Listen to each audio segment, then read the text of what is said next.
Rowdy, folks. I want to show you the difference a week makes. Just doing antics and jumping and everything on the outside of a pen with a scary horse. Just walking around outside the pen, daily feeding, jumping around stuff. Watch this. So here's Rowdy, and I'm on the outside of the pen. I'm pretty close to him, about 25, 30 feet. And just jumping and throwing my hands. I'll kiss to him, give him to face me. Here we go. There we go.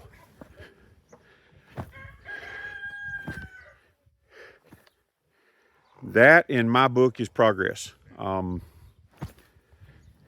when I kiss to him, put a little pressure on him, he takes and he faces me. Progress.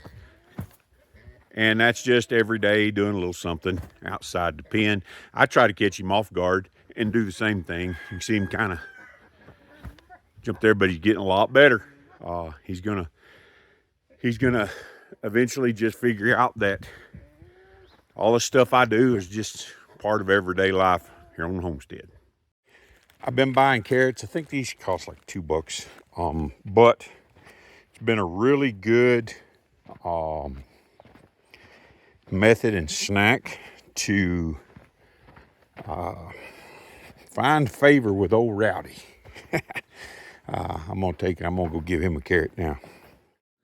Okay, so I'm going in Rowdy's pen here, and every day I have been feeding him a carrot. And switch hands here. So he's paying more attention to me. He's coming to me now. He knows I got a carrot for him. So I'm gonna come in here. I'm just gonna take and give him a carrot. With the carrot. There you go. And I walk away from him. I let him get a bite and I walk away from him. Same routine every day. And then after I feed him the carrot, then I take and I pet on him. But first, carrot. I used to feed him his carrot and he used to run away. So I got done some thinking. I think he's always kind of been hard to catch. And I think people have tried to use treats to catch him. And people set up bad patterns. So, they're always eager to get the horse caught instead of teaching the horse to be caught. So I think some of that stems from that. He's nervous, he's scared, and they're trying to catch him and not really working the process. So I think he's got this whole thing where he was distrustful of treats because people tried to catch him, and he was fearful,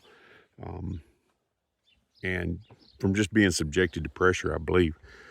You never know. So I'm gonna approach him. Same baby steps I do every day. I never take for granted that this horse is going to react the same, going to respond the same. I make sure my process is correct. If you get the process correct, the end result's going to be correct.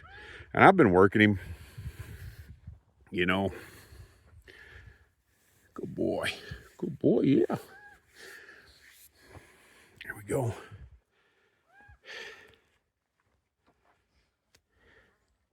Trying to get a better picture. I come in here and I pet him. I got my camera in my hand right today, so I won't be using both hands. And people ask, why do you pat a horse?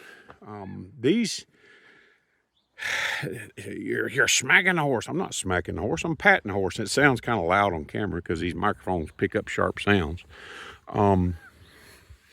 But these horses need lots of patting. They need to get used to things bouncing off them. If you can't pat a horse without them blowing a cork, then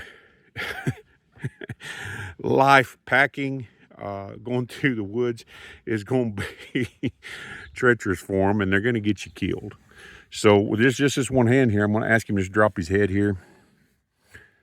See if you'll, no. Good boy. Got to have both hands on him. I'm going to switch sides here with him. You can see he's a lot better than he was, ain't you, buddy? Huh? Yeah, he's a lot better than he was, huh, buddy? Yeah. And again, lots of padding.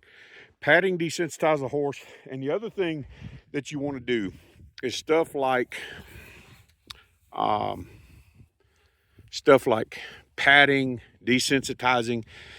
You want to build good thoughts in the horse's mind about this stuff. You don't want to just take and get them surprised. You can't avoid stuff. People try to avoid stuff with these horses, and you can't avoid it, okay? You have to take and expose them to things. What I always say is you need to expose them to chaos in a controlled environment. That prepares the animal for life. I don't care what it is. If I find something that a horse is spooked of or scared of or has questions about, that's what I expose them to in a controlled environment. Because if you get out of control out there in the real world, it's gonna be bad, buddy. Yeah. So he's got a lot better about me just approaching him. When I do catch him, I catch him with a catch rope. He's got an issue with a halter. When you go to put the halter on him, he wants to bolt. So that leads me to believe that they had issues with catching him, and they tried to use treats, and they built this whole bad experience for him.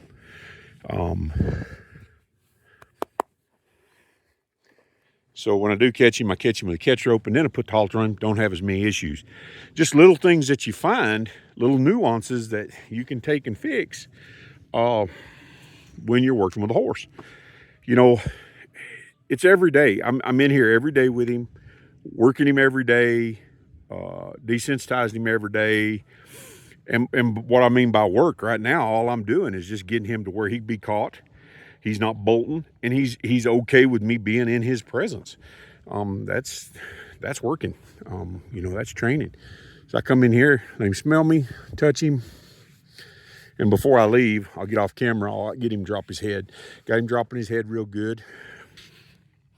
If I can't take and trust a horse to be okay in my presence, if he ever got loose, especially out in the back country, then he'd be out there with a saddle or a pack saddle, running loose, scared. He'd get himself killed, fall off a bluff or something like that. I think that's the other thing that people don't understand. If you don't properly prepare your horse for life, you're setting that horse up for failure, and failure means death, one way or the other. For you, for the horse, you could be hurt really bad. The horse could be hurt really bad, and there's no sense in that. If you don't do the work, you're going to get the horse hurt. And I see people in there, you need to let them calm down. You need, in the comments, and I love discussing stuff with people. When people are negative, I just come right back at them. But when people are saying things, you need to let him calm down. You need to let him do this. What you need to do is start the horse day one on the track. I've got a plan. I've been training these horses for this particular walking horses, high-strung walking horses, for over 30 years. And there is a method that I use. There's a program that I use, and it's paying off. It's working. He's getting a lot better. He's not snorty about me being in here. He's not just upset about my presence. He's gotten better, as you've seen outside with me throwing his hands. I've started doing that in here. Just throwing my hands. I throw my hands right now. I'm just throwing my hand. Before, he would have jumped and run. He would have took and bolted, but now he's fine with it. And when I approach him, he's okay with it. He's still a little bit defensive, but you know, he's got a whole lot in one side of the balance that told him he needed to, and just a little bit. You can see right here, switching sides is harder on him. He's a lopsided horse. They didn't prepare him for life at all on this side, did they? No, they didn't. So, and when you leave that side, he's got some of those residual feelings, and they'll always be there. They'll always be way deep down in there. And you have to be aware of those things, and you have to just keep counterbalancing with good things until they become minute. You know, you've always, when you're working with a horse and when you own a horse, you have to be aware of things. I don't make excuses for the horse, but I need to be aware of things so that I can monitor it, so that I can know. And I know he's got some residuals there that tell him, oh, he's got a bolt, he's got to be scared. And all I did was switch from left eye to right eye. He has a real hard time with that. I'll show you in another video. I try to set up horses to be predictable. I try to set up patterns. And, you know, he's one of those horses where bad handling, bad training, not enough training has really, you know, made a mess out of his mind. And, you know, he needs rehabilitation. He needs this work. He needs this time to learn that every time I'm here, it's not about work. It's not about fear. It's about just hanging out and being okay with me. You know, lots of patting, lots of desensitizing, getting him used to those things in a good environment, in a controlled environment where I'm the rest, where I'm the way away from pressure. That's the other thing. You know, when you're desensitizing a horse, it's not just about getting them used to it. If you do that, you got to get them used to everything. It's about getting a mechanism, a way of thinking, a process embedded in their mind. Here he's going to turn them on. There you go. Get that process embedded in their mind so that you have a plan, you have a way of getting that horse redirected in a bad situation to where they come back to you mentally, physically, emotionally. They're balanced and they'll come back to you. It's not just about getting a horse used to something. That's not a good horse. That's not a balanced horse. You got to take, and you've got to, in that process of desensitizing, build a process that you can use every time the horse gets spooked or gets into a bad situation. You bring them back to center, bring them back to you, and you can kind of shut off that spook, shut down that spook. If not, then you're just at the mercy of the horse and what it thinks is best. And it builds more trust, builds more confidence in you, and that's what desensitizing is. I think a lot of people out there do it wrong because they just don't know. We are a cause and effect people.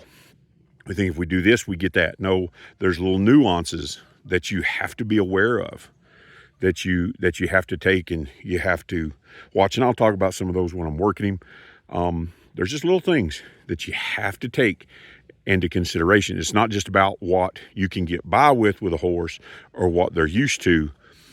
It's about the process. It's about the mental state of the horse. I've seen horses that will stand stock still, but they're in fear. So here when I'm in here, I want him looking at me. There you go. Good boy coming to me. Him coming to me. Yeah. Good boy. Yeah, you good boy. Yeah. That's the other thing I've done. Create a little bit of draw with him as I work with him. And mostly on the left side, not the right side. But anyway, I'm rambling. I'm going to get off here for today, but I thought I'd just bring this little clip to you, show you his progress. He's getting better with it every day. So until next time, trust in the Lord and do good. Live off the land. Enjoy the bounty of it. We'll see you later.